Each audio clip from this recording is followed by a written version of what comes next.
Going for boost over. Well, I think going for boost if you're a boost merchant, like someone like AJ or someone, you go for boost.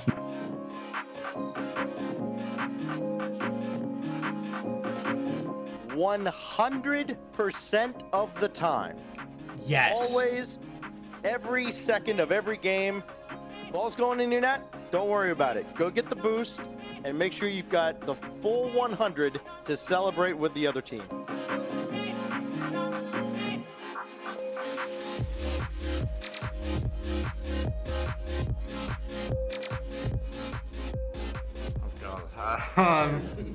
Never. Yeah, never. Always go for ball. Yeah. Number one rule of Rocket League.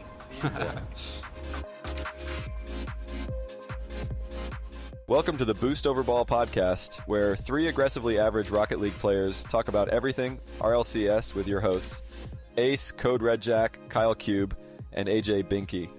So, if you've ever wondered when the best time to go for Boost Over Ball is, you've come to the right place. Ladies and gentlemen, welcome back to the podcast. This is the Boost Over Ball podcast. I'm here with Kyle K-Cube. K-Cube, say hi. Heyo. Sasuke, say hi. What's good? And myself, as well as our special guest, and I'll let him introduce himself. What's up, guys? My name is Valk. I'm the manager of Hey Bro currently, and I also go to Stockton University. I'm currently a sophomore in college, and I'm kind of excited for this podcast. How are you guys doing today? Living the dream. I am doing swell. Everyone, We're really all doing very good. Sasuke's doing very well. Oh yeah, absolutely. So a little bit of background today. We're going to be talking to Valkyrie. We're going to be talking about a few things in the bubble scene as he is immersed. I once was and am now not. And K-Cube and Sasuke are kind of learning the ropes, kind of understanding the scene as a whole. They started, kind of watching RLCS bubble like the start of this previous RLCS season, which is crazy. It's ended now with RLCS 2022-2023.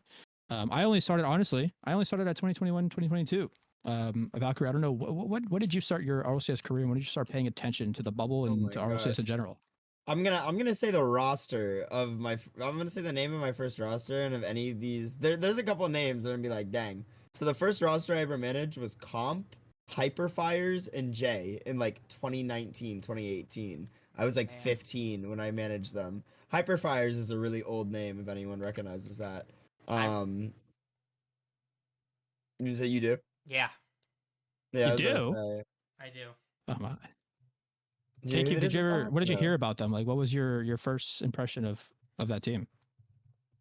I don't, not so much the team. I know some of the individual names. Yeah, the team wasn't that big. No, the team wasn't that big, but it was kind of just like the fact that I was 15 and managing like a B+ A team. I was kind of just like my first roster. I think what's very important though with the bubble scene, and I think that a lot of managers now, what the issue is there's a lot of 15-year-olds that are kind of just like, give me a rank X team, and they just like expect to get a rank X team, and they only want to manage a rank X team when they don't have as much experience as some people that have been in the scene for multiple years. So I think it's important for like if you're 15 or 16 to like kind of start at the bottom. I think everyone should start at the bottom, kind of, not maybe at the bottom, but everyone should start kind of the middle maybe, or at the bottom. Definitely not at the back and top. I don't think it helps. Yeah, you don't just like start from zero and just jump right into the deep end. No, for sure. But no, yeah. After that, I went from that team to managing Raw Greg, who's now the coach of Optic, which is funny. Good for him. What a beast. Absolutely amazing coach. One of the best coaches in NA easily. But it was him, Savvy Seal, and Thunda. And then from there, I went to Kaz, Spashy, and Sharp, and this was during RLCS. And then from there, I went to Continuum, which was like my first really high-level team, I would say, which was Astro, Spider, and Aeon. We did some cool stuff. We made the grid. If anyone remembers what the grid is, I think they should bring it back. What do you guys think about that? Oh man. I'm gonna hard disagree. But go ahead, K-Cube. Wait, I want to hear what you have to say first. Well, I just think the grid was cool and all, but if like remembering it at the time, teams took it for granted. Didn't like actually, in my opinion, contribute to what the grid could have been, and therefore let it die. Like I thought that there was like a structure that RLCS was clearly giving the bubble that people left for granted, and then made it so that RLCS wants nothing to do with the bubble, in my opinion, anymore. And you know, people call for it nowadays, and it's like, well, I remember that one thing that we did for you guys, and you guys didn't show up. Well, this is your payment. Like, sorry, dude. I mean, like you are right. You are right. I think at the same time though, it kind of is like, it's kind of just like some. I don't know. That is hard to argue. I can't even lie. But I think, yeah, I'm not even. That is hard to argue. Bro is literally spitting straight bars. But at the same time, I do think that, like, I know. I think it really helped for the bubble scene, in all honesty. And I think the fact that like they had just like certain teams that would literally. I mean, it made some of the players' careers. Spider, for example, Spider's still playing, and like he's from the grid. It really helped him. LJ actually used the grid as his first platform to really like pop off and show people who he is. Yeah. I think it brought a lot of really good talent. I think right now, maybe the only issue. What do you guys think in terms of the format for next year? I mean, that's a really big question. I know you guys probably have a lot of different opinions on that. But what do you guys think the format should be for next year? I'll defer for now. KQ, take that one. I figured that this question was coming my way. So I mean, I kind of like the setup, right? 3 regionals into a major. I think that format kind of works out pretty well. However, the only thing that I didn't really enjoy was the invitational part, right? Like I understand why they do it, but like if you don't make the invitational, it puts you so far behind the 8 ball for the rest of the season moving forward, because you're not getting points for you know, being at the event, and you're also not getting points for, you know, the major, most likely because you're not going. And so like even the teams that just like make the event are like so much farther ahead than everybody else because they didn't get to go, or they weren't in the top 16. And we've certainly seen in the invitationals throughout the last season, there were some teams that probably shouldn't have been there, right? They just showed up and, you know, did not do well. But, you know, I think that there needs to be a different qualification system. I think that, you know, we've, you know, certainly on the podcast, we've talked about like some of the different bubble tournaments and, you know, like qualifications for these events. And it's sometimes it's kind of hard to follow, but, you know, I'm very intrigued to see if you have any information or if they change up the format at all. Oh, bro, I literally remember there's so much that you can say about RLCS. I think there's kind of just like little things like one by one that need to be addressed. I think one of the things is the seating, and whoever is smoking that insane stuff when they seed things is doing some great things. Because like, I don't know, have you guys seen like some pictures of where some teams have been seated? Like there's been instances of like full rank X teams being seated completely below like B+ teams or like rank B teams. It's nuts. There is a very famous clip of Flitz, who just got signed to an APAC team. I believe yesterday or the day before. Congratulations to him. I think I actually love that. Gaming Gladiators. People have some various opinions on that. Yeah, Gaming Gladiators. But there's a famous clip of Flitz, and he screamed to the top of his lungs, Warbean, because Warbean was seated like 8 seats higher than his Almid. And I believe it was actually, I don't know if Warbean was carrying the Continua name at that point or if he was on a different team, but Warbean and everyone knew like just was an unwarranted seed. I actually love Warbean. Especially that high. No, I think it's great. He goes to Stockton. Oh, does I did not know that. Well, yeah. I remember that clip very well because I was watching the stream because I wanted to see pros all the semi-pros like reaction to the day 2 of RLCS seeding. And Flitz was very mad, very animated. And he also said in the same clip, Warbean? No disrespect to Warbean. Yeah, but he also was like, I just can't believe this. Like my hard work and just for, you know, Warbean to not have placed a single day 3 to be placed higher than me is abysmal. That's funny as fuck. I gotta link the clip and we can put it in the video here. That's really funny. Or I'll tweet it out after we're done recording. No context, just the clip. Warbean. I love Alex. His name's also Alex, actually, funny enough. Yes. I remember him sandbagging your rank B about 2 years ago. He might still be doing it. I'm not sure. My rank B? Rank B in 6-mans, yeah. Oh, okay. No, that's funny you say that because he actually, this probably shouldn't be said, But me and him like farmed like well actually we were breaking it's not against six man's rule to queue not like together but like just queue at the same time if you're friends. That's not against any rules, is it? Not that I know of. but in best practice, go ahead. You can't be friends with someone? Dang, all right. I guess I'm not. You can't deliberately try to team with someone because. Oh no, we were. But like it was like I know. it was like I wouldn't No, of say course like I not. deliberately tried to team with him, but like I knew he was queuing and like I saw him in a private Discord, so I joined and I was like, "Ah, wagga wagga wagga wagga. I'm gonna queue and beat you." And then we got into the same team and won. So like. But like he broke at picking me. He didn't want me to play against him. But I think he did that because like he knew we would just win. So like technically, I don't think we're breaking any laws or not. Well, yeah, we're breaking a couple laws, but I don't think we're breaking any rules. It's fine. It's 6 man, so the server's dead anyway. But I kind of wanted to move on. So Valkyrie, you have a dearth of knowledge in the bubble scene. So I wanted to ask you a couple things. One, what is a trade, something that could have happened one day that did not happen, that is like, I cannot believe, like if this were to happen, it would have broke the RLCS community. At the time, maybe this could have been 2 years ago, 3 years ago. This could have been a year ago. It's just like your favorite roster move that never happened. What would that look like? Just the giggle. No, because like that's a very good question actually. So I actually you were saying earlier about all mid. I actually was on all mid for about a year. Shout out to the boys at all mid. Probably one of the best esports organizations I would say in the scene in terms of just like niceness, and they did a lot for the scene. Like they run like I literally convinced them to run a manager event. You'll see where this comes full circle. But does anyone know who Gear is? Yeah. Yeah, he's the sub or was a sub for a crew. Yeah. If you talk about players, do you remember that one day they had a 4-man roster and they were like telling everyone they had a 4-man roster because like Gear subbed in out of nowhere and they ended up beating like Boulevard. This was when Boulevard was like really considered up there. CPS at the time and maybe some other players. Yeah. So when they did that in RLCS, this was like RLCS season 11. And I think there was like rumors of O'Khaled coming to NA. And I think if O'Khaled came to NA at the time, like this was like before Daniel, really before First Killer too. And this was like a time of like a little bit of uncertainty. There was kind of like some teams bouncing around. It was kind of the NRG show in all honesty.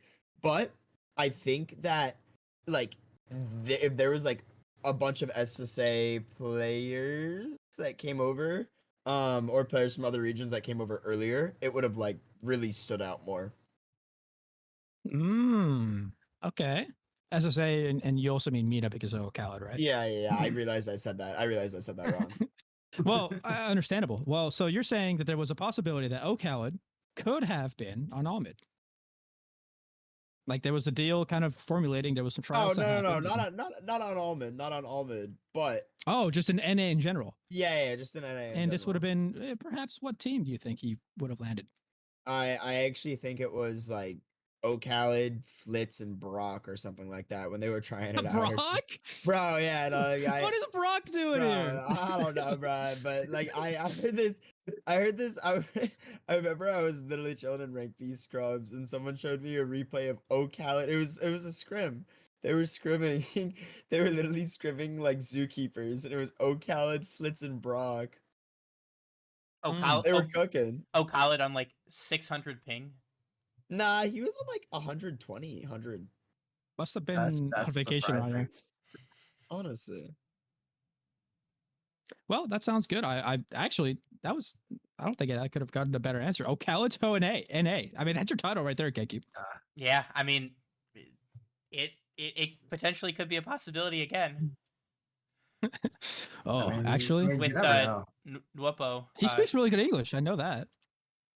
Yeah, and his and Nuepo got signed by Falcons. So. Yeah. Oh my goodness. Funny we mentioned it. Where will he land? NRG. Oh yeah, that's a great segue.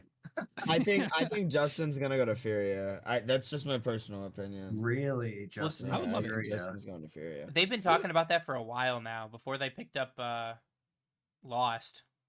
Yo, actually, I changed my answer. If Scrub Killer learned French, there would be a whole nother dynamic of Rocket League. Fair. He would have got shipped off if he didn't learn French. Bro got Hogan scored on mode, in the it could've grand been final, Hogan and he mode. heard, baguette tortilla, and they got dropped. Oh man. Maybe cut that one out.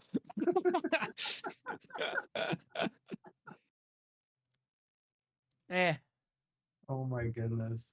Well, K-Cube, I know that you know, Valkyrie's here. He's our beloved guest, and he's been spewing some stuff on and off the show. Unfortunately, some stuff cannot be resaid. But is there any questions you have for our man Valk?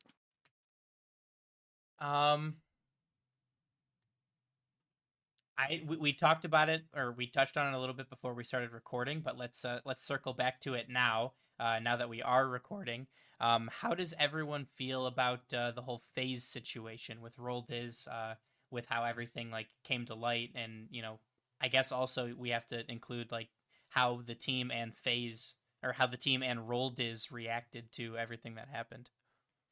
That's been just like an absolute hurricane, like the last like month of just the announcement that Diz gets dropped, and then right after he does a stream, puts a video on YouTube of him just absolutely going in on first killer, and potentially outing Sip for thinking about retirement and all of that stuff. Like, I thought that was absolutely nuts.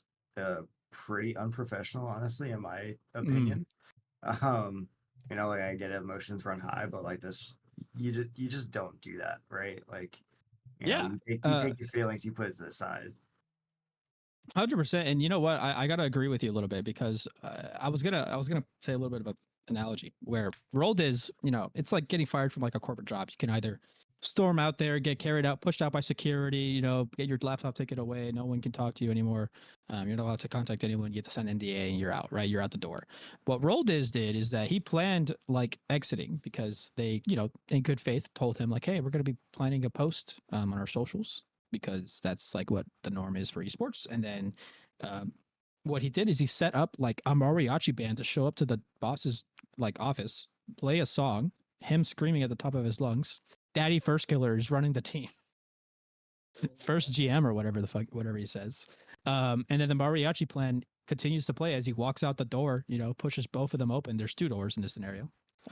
And he never looked back. So what do I say is that if I'm an organization looking at Roldiz as a potential coach, I think that I don't know if anyone hires Roldiz as a coach, I think they are a fool. That's just my opinion. I think Roldiz knows that what he did is burned his bridge as being a coach in the RLCS. I also think there is a giant problem in RLCS with coaches not actually being coaches and just being former pros and CRO players and whatever have you. When in reality, there are some former CRO players and former pros or whatever that actually are great coaches. That's because they put the time, effort, and money and tears and blood and sweat to do it. But there's also some people that do it to coast, collect a paycheck. And I you know what? My personal opinion is that Roldiz did that. Now, do I think he tried at first? 100%.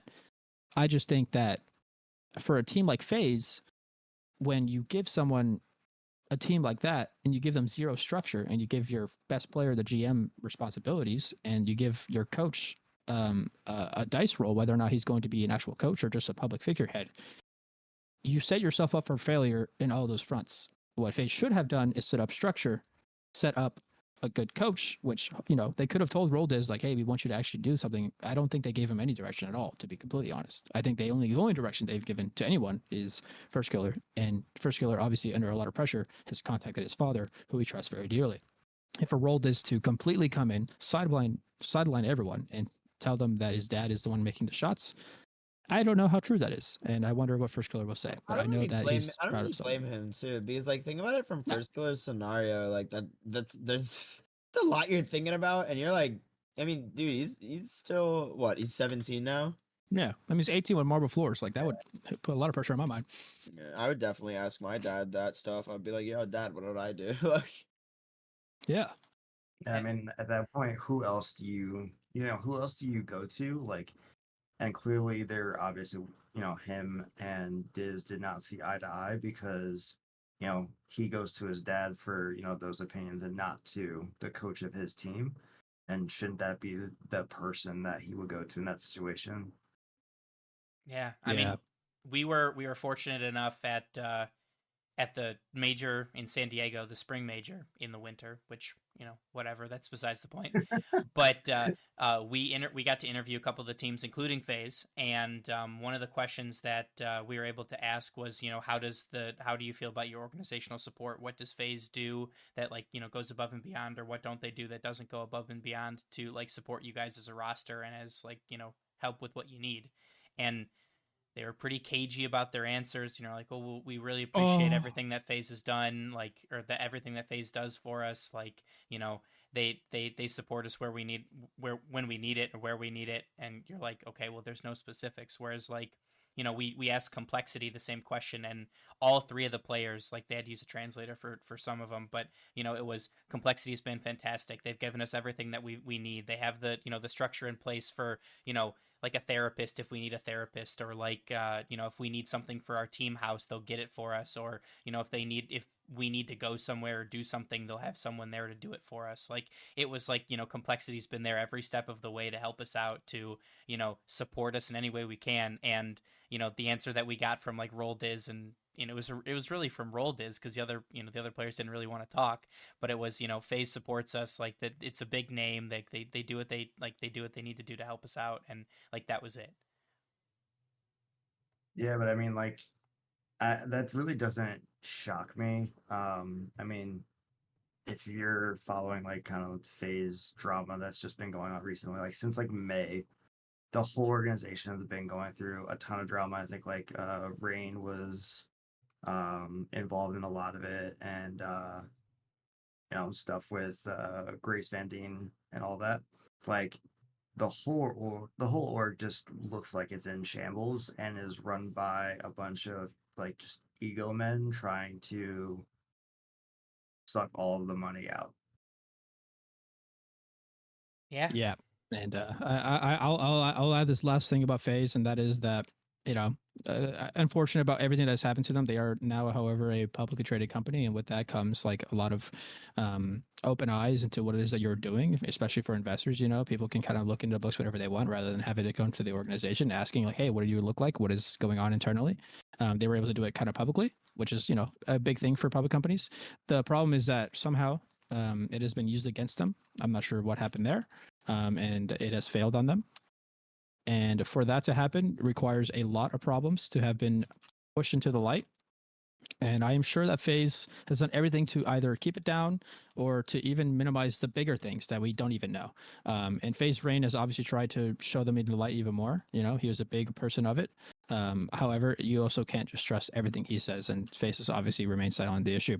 So I think that unfortunately that is kind of where the Faze kind of drama ends. I really do hope that roster, unsure what needs to happen, but there needs to be a lot of PR conversations with their new coach they have now. So and they're in First Killer, and they need to also delegate who's going to be the general manager. And I honestly, I don't think that First Killer will give that up, and or I don't think Faze will want to give that up for some reason. I would recommend it, but that is just my recommendation myself. Yeah, and also put Valkyrie on the team. He'll get it sorted. I think I can do it. Honestly, I'm up to the task. And I'll second that. I think Valkyrie should just join Faze. I do think something that I wanted to say is, what do you guys think? I have my answer to this before. I don't see if any of you guys think what I'm about to say, but what do you guys think is the way that esports is going to boom? So I think COVID definitely helped esports boom, and Rocket League boom especially, but I think there's going to be another event coming up soon that's going to help esports boom. What do you guys know what it is? Oh, can I give my what I think it'll be? Yeah, go ahead. I think there's going to be some TV deal on Peacock or HBO Max or whatever, or one of those things, and it's going to be just like NFL, MLS, all these companies have a deal on some website where you can watch that stuff, and it will go to a bunch of more normies, and the numbers will skyrocket. Obviously Twitch, still a thing, blah blah blah, but I think that if that were to happen, that would increase like revenue for a lot of esports organizers, aka like Face It, aka RCS, aka Apex Pro League, and every organization has now the ability to be like, hey, this one thing did it, can we do it now? And it'll probably be League of Legends or Dota or Valorant that does it first. But Well- I think the era of Twitch will stay. But I think until there's some revenue stream where the publishing rights go to, I think that'll be the next big shift for esports. Are you talking like similar to like Overwatch League on ESPN? Well, Overwatch League, I'm pretty sure right now is just on YouTube. Tell me about ESPN. Did that happen at one point? It- I don't think that happened. Wait, did that? Yep. Did Or was they it like do a deal? speculation? No. That was a thing. The partnership may have ended. I'm not super caught up on Overwatch League, but there was a time when Overwatch League was streamed exclusively on like ESPN. Yeah, 2018. Well, it is now on YouTube, and I'm not sure if there was a deal or not. Unsure. But I know that last year there was some like it was like a partnered thing where like they got the licensing rights on YouTube for the Overwatch League. So, no, that is Overwatch League has done it. No one else has. And I wonder if that is either a trailblazer that will skyrocket the organizations, or if just staying on Twitch is better for the thing in whole. I don't know. So I have like a similar opinion. Like I think that TV deal is what's going to really just propel esports to the forefront of just like casual viewing. I think that with Overwatch, it's been 4 or 5 years since Overwatch kind of pushed those boundaries to test that waters. I think it'll probably be another couple years before another big company like Disney or maybe Fox does a little esports segment on Fox Sports, whatever.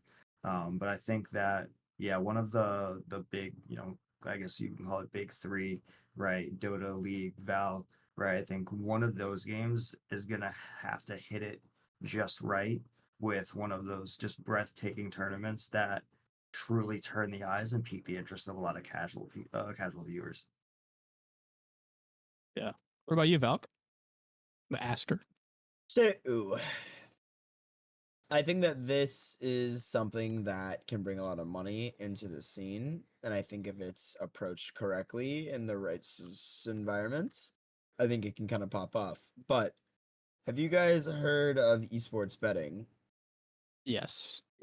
So I think that in certain areas, maybe not Vegas, maybe like Atlantic City, something more casual, and something like Rocket League, I think if set up correctly, and not to leak anything that I might be involved in, but what I will say is that the city of Atlantic City is very, very interested in esports, and what I think is awesome is they view esports as like up there with sports, and I think they view esports as like better than sports in terms of inclusivity and easy access for people just to play. They like the fact that kids aren't going to get injured doing esports and stuff like that. Yeah. They are dumping their Atlantic City is doing a lot of stuff. They're doing a lot of esports camps. I've actually worked with them firsthand. I met the mayor before, and I've been working with them firsthand to run some esports camps in Atlantic City.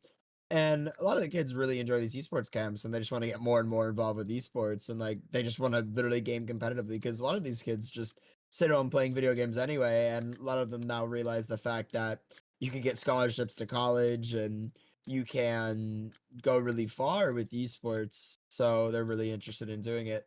But I think that the fact that governments get involved in esports is just going to help it. Like I think the fact of Charlotte Phoenix, like the fact that they got the city to kind of help them a little bit, that's incredible. I think the more that organizations can work with governments to build more stuff like that, I think it's just going to make esports big.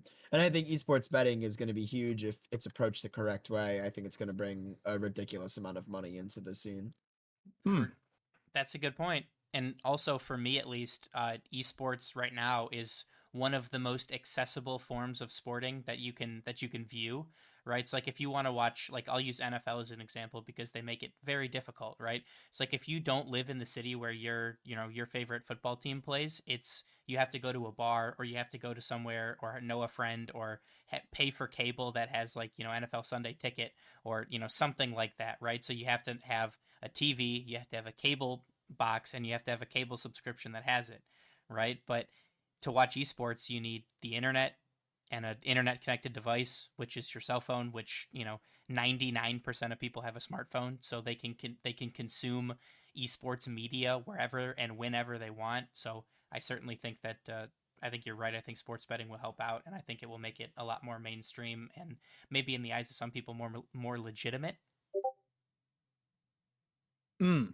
No, I like that a lot, and I know that there's like a bunch of apps that are out there. I mean, Clout Fantasy is an app that I personally use. I know that I saw them at DreamHack, and they had a booth there, and they're very committed to like the Valorant Rocket League space. Like I've personally only bet on Rocket League, I think, events, and I'm very high like on terms of like what I'm betting on, just because I know the scene very well. Like I mean, I basically am like my own insider information. But then you also come down to like the pick'ems and like all those other sports betting apps that now have an esports section because people are just willing to bet on them. It's just another revenue source for them. Super, super good. People are able to do it. Now, the thing that I worry about is that like, what happens whenever the government gets involved and an organization is just piss poor? And unfortunately, I'm going to use a little bit of Charlotte Phoenix. Like, they may have gotten some help with the city or whatever, but then they've also mismanaged their Rocket League team entirely to where anytime they post on Twitter, they're like, hey, what about that roster you never dropped? Because they never officially dropped them. And people don't like that. People at least a sour taste in their mouth. And, I personally don't like that from the organization, and I wish it didn't happen. I wish that the organization, either did it the right way or didn't do it at all. It's very distasteful and for me as a viewer and as a fan of RLCS, for players to be treated as poorly as they have been and continue to be. And G1 is another example of this where, mismanagement happens. People just have distaste for the org. The organization now has like a period of, will they stay in RLCS? The offseason just happened. They just got bombed out of Worlds. They lost to, I think, OCE, which is like, what the heck? You were like the number 5 seed for EU. EU was the powerhouse of the region, and how are you number 5? Should Hoga mode have come to the region to the worlds? You never know. So all these things, all these questions, in my opinion, are great, but like we need structure in esports first. And until that happens, I don't think anything will really happen. Agreed. I think that like they need to make it though, so it's like the whole invitational thing with the orgs. My thoughts on that is, if they increase it, won't they just get more orgs into the scene? Like by making it top 16, there's only going to be like 16 big orgs in the 100%. scene. So because like your return on investment increases for more orgs on the bottom side, and then boom, like you have 6th, 7th seed of EU and NA like in Rocket League, but they're orgs. They're not just like orgless people, because if you do not have a clear cut top 4, top 5 team in North America, EU, top 2 in SSA and MENA, and then what is it, like top 1 in everywhere else, or maybe 2 OC, now it's OC. Yeah, 2 OC. If you do not have the top team, if you don't have the top team there, you are shit out of luck. You will not be getting representation at Worlds. You will not be getting representation on stream. You will not be getting your brand recognition. You will not be getting your sponsors on your jerseys represented on stream. No one's going to know who you are. So only allowing a certain, like, I think, what is it, total 16 teams across the world go to the majors, and then I think it was 24 in Worlds. I could be wrong. Just increase that number. It's such a no-brainer. It just allow, like, you'll probably have a buffer period, sure. And I think the problem is that RLCS also wants to pay the people that get flown out no matter what. I mean, there's a minimum amount of money that an organization will get for even attending or making Worlds and or major. And I think that needs to go away for the ability of organizations that are looking to be prosperous and having a return on their investment for a Rocket League team actually attend these lands and these things. Agreed. And back to our format question, that's what I want. I want more selections. Yeah, no, agreed. There needs to be more than top 16. I think they should make it like 24 or like, it should be 32, but that's just yeah. I mean, yeah, I agree. I think 32 is brilliant, because then you have players that can peak and get into there, and you start introducing talent that people don't really like, not mainstream talent, and that's how people can get into the scene. I mean, if you look at other, like, if you look at sports, there's much more opportunity to kind of break in. And Rocket League, you kind of have 6-mans and 6-mans. Like you got to be a little bit known. You can't just be very, very good at the game. You have to be a little bit known now, to get the tryouts and to just be there. You know what I mean? Yeah, and I even think that like you're right about six mans because I mean everybody talks about twos nowadays, but if you weren't famous in six mans a year and a half ago, and you're Billy Bob going to twos and you're beating everyone, I honestly don't think the pros will think much I of know you in rank people. I twos. know people. Like, I know people. I hang out with a bunch of for hanging out with a bunch of very high level players. I know a bunch of people that are very very high level twos players. They're always like, "Oh, give me a tryout, blah blah blah. Give me a scrim," and high level twos players will fold when they when they do anything in terms of threes when they come under a lot of pressure because it's just a completely different environment. I mean, you're talking about people that have been playing in competitive threes for multiple years. That experience stacks, and if you're a twos main, you're not really going to be able to do much in a very competitive threes lobby. yeah, and I'll digress. I don't want to spend too much time on that, but you know, I hope that we were able to answer your question. So what do you guys? So if it seems like all of us are in favor of expanding, like for going back to the format question, all of us are in favor of expanding the field for events.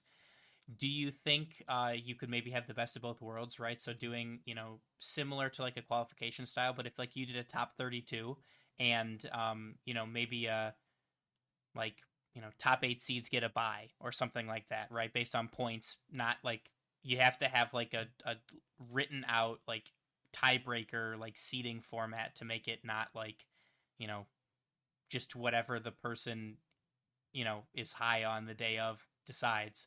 But how do you feel about like doing like maybe like a buy system or like an advancement directly into at a certain point, similar to how they did for Worlds, right? So they did 24 teams, but 8 of them already were like auto qualified in. I wouldn't mind that. I wouldn't mind that at all, actually. I think that one, yeah, expanding, how many teams get to go is going to be huge with also, just overall supporting the bubble scene that, that's been the big craze and the big talking point over the last years of, what is RLCS doing to support the bubble scene? Well, that's one way.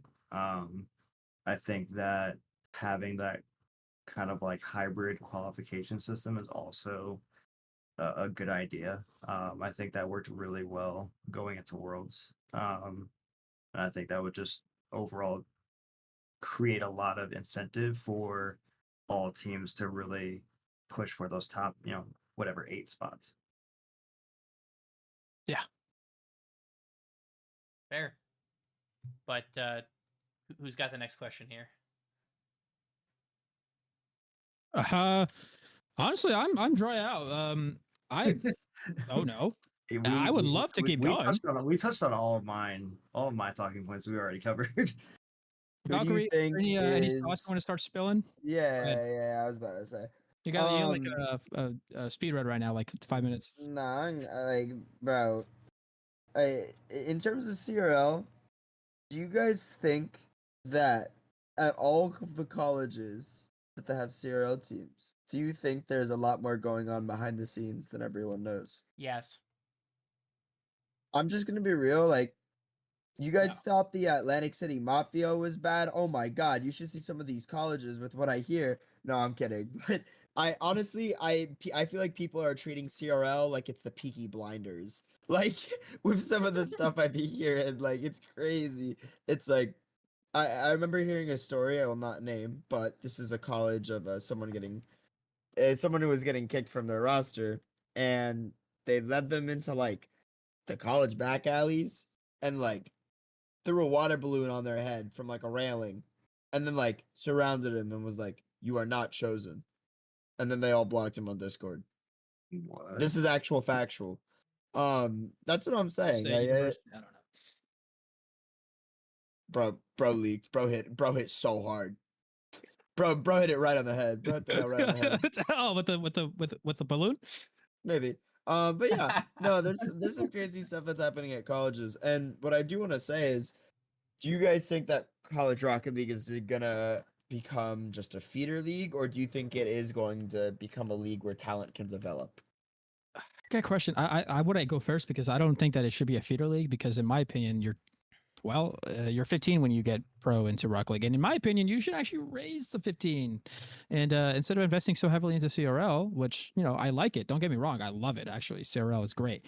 You should be investing in the bubble. And then CRL should be like I don't know. It's tough, man. The age of professional play conflicts with CRL, and the young play of like it's just backwards. Like technically, you should be a college football player and then an NFL player, and if you're really good, you go straight into the NFL from high school. That's very rare. Same thing with soccer. You're honestly, there have been some 17-year-olds. Messi was 17 years old when he joined Barcelona. I think Iker Casillas was also 16 years old when he joined Real Madrid. And then you also Bellingham have is 19 playing for Real Madrid. Yeah. and then you have like the national player for England. He's like 16 or 17. It was David Beckham was 17, and then you also have an example, last one, of Ibrahimovic being super duper young as well, and being literally bigger than everyone. So all of this to say is like RLCS has taken the soccer approach because it wasn't as structured. Now, is this approach better than the CRL or the collegiate to professional play structure? Soccer has produced some of the most high level players in Europe who don't follow collegiate soccer or football. But in America, for some reason, that's the only way it works here, and for basketball and for football and for other various sports as well. I could not tell you. I say just keep it the way it is, but I would love for it to be different. No, honestly. I think that CRL is going to continue being how it is. I do think, though, that they do need to have some sort of, not financial fair play rules like this is the Premier League, but I think they do need to have a system to separate colleges from just, like, I think, like, someone should need to be on campus and they need to be full-time students. Yeah, that's a very fair assessment. I wonder why you have to say that. I never I have no idea. Yeah, I'm stumped like you guys. But I may have a different perspective than you guys, but I actually think that I'll expand it from CRL to just like esports in general. I think that collegiate esports may be the most sustainable form of esports currently in existence. Yeah, I agree, actually. In terms of sustainability, yes, because it's the college entities competing against each other, and there's not really a 100%. back end. Yeah. Sorry to interrupt. I didn't mean No, to. you're After you're good. done. No, you're good. I would agree. And I only say that because of job security, as people who are in the collegiate space have jobs for longer. So, well, like not only that, but like it's the colleges that are floating the bill for the program and the stuff like that, right? But like also you can look at it as an investment, right? It's like if you buy a bunch of a bunch of gaming PCs, like really nice gaming PCs, and there's a lot of schools that already do this by me that I've seen. My program's in the process of doing something like this, but you can use those PCs either as like a high tech computer lab to run like my Lawrence Tech runs Unreal Engine classes. They're partnered with Unreal Engine with Epic Games, so they can do classes and utilize those computers. And also you can have students pay I'll make it up $10 a semester or something like that to be able to use the PCs at certain times, right? If they're in a centralized point on campus, and that helps pay for the program. So there's a lot of ways to like crowd fund from the university to like keep the programs alive. And so like the players are getting, scholarships, they're getting an education, which, in my opinion is pretty important. And they get to compete similar to, how like a football player would get like a full ride scholarship if you're really good. And, there's certainly a lot of opportunities for, partnerships with universities and ways for the universities to make money off of it. So, it brings back a whole new demographic of people, like connects them to their university, right? So like if somebody is big into video games and not so much into traditional sports, it gives them a reason to continue to watch and to continue to be involved with the university. So they potentially could get more donors and more viewership. yeah. And Sasuke, I'll leave it off to you. What do you have any final thoughts on that? I think that just the big thing that the CRL brings is just the overall structure, because all of these colleges already manage all of their sports teams from the official NCAA teams to the club level to the intramural level. So they have a bunch of just logistical structure already built in, so it's a lot easier for them to be able to work together, communicate on times and schedules and tournaments and things like that. As well as, transporting. They already have, certain vendors that they go to for maybe food for travel or hotels that they go to, right? It makes a lot of the financial aspect of those a lot cheaper as well, when it goes to the colleges versus, at the pro level when they're maybe don't have all of that, history. Yeah. You know what? I think that was the most well said of all of them, and I appreciate that a lot. And I know that also it's really good hearing your perspective because you're someone who, in my opinion, is the most outside of all of it. Yet you have a lot of insights about it as a fan, as someone who just wants esports to succeed in collegiate Rocket League, in Rocket League in general. And I think that your opinion actually is the most valuable for people that would be listening to this, because obviously I think I'm a little bit. Swayed in my decision making on that, and I think even KQ is because he knows what he wants and what he needs for his team, and so does Valk. He knows what he needs for his team, so he will say it. But what the general public may see and what you interpret is completely different. It's very, And like, very beneficial. I appreciate that. Obviously you guys have all of your connections throughout, the scenes just because of, what all of you do for, work and stuff like that. Me coming from the outside, like I come from the traditional sports background. I played football all the way through college. It was, Division 3, playing football, and after, I kind of just transitioned right into work. So, getting into RLCS kind of really brought back a lot of that just feeling and emotion that you kind of miss as, an athlete that goes that far, spends that much of your life just dedicating themselves to a sport. It brings a lot of that feelings back, which makes it super addicting. Um, and that's just what I want for a lot of these people. And I want esports in general to grow and explode because it allows a lot of people who maybe, just physically they may not be cut out for traditional sports, but they may be one of the best at, some of these popular video games, and that allows them to, truly shine in their own way. Hell yeah. I mean, like, I know the NFL, they have like football is for everyone, right? And, the NHL hockey is for everyone. They do the same thing. But, like, truly, in every sense of the word, esports is for everyone, right? There's a game for everybody. Everybody has, like, their own place that they can find in in the wide range of esports. So I think more people, like Atomic said, I think more people relate to you, Shane, than to any of us, like for the most part. Just with our levels of involvement, some more than others, but I think that everyone can certainly take a lot from this conversation, and I've certainly learned a lot today as well. So I'm Absolutely. glad to be able to have these conversations.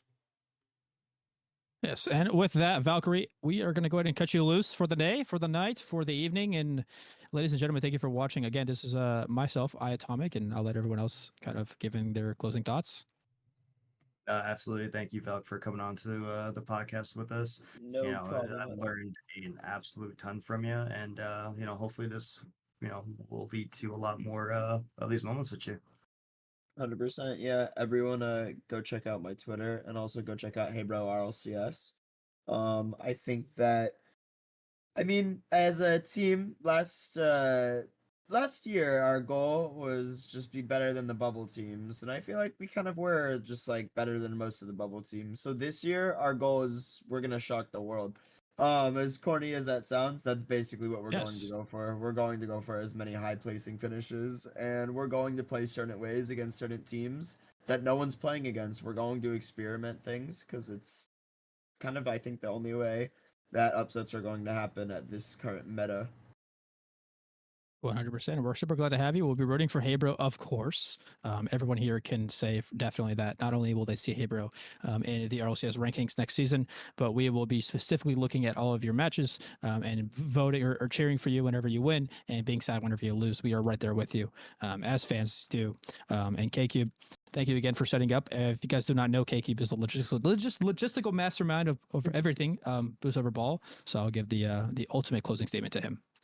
Yeah, like Valk said, make sure I'll link all the socials in the episode description, and in the summary. Thank you guys again for tuning in, and we really appreciate you guys taking the time to listen to us. But like always, remember to choose boost over ball.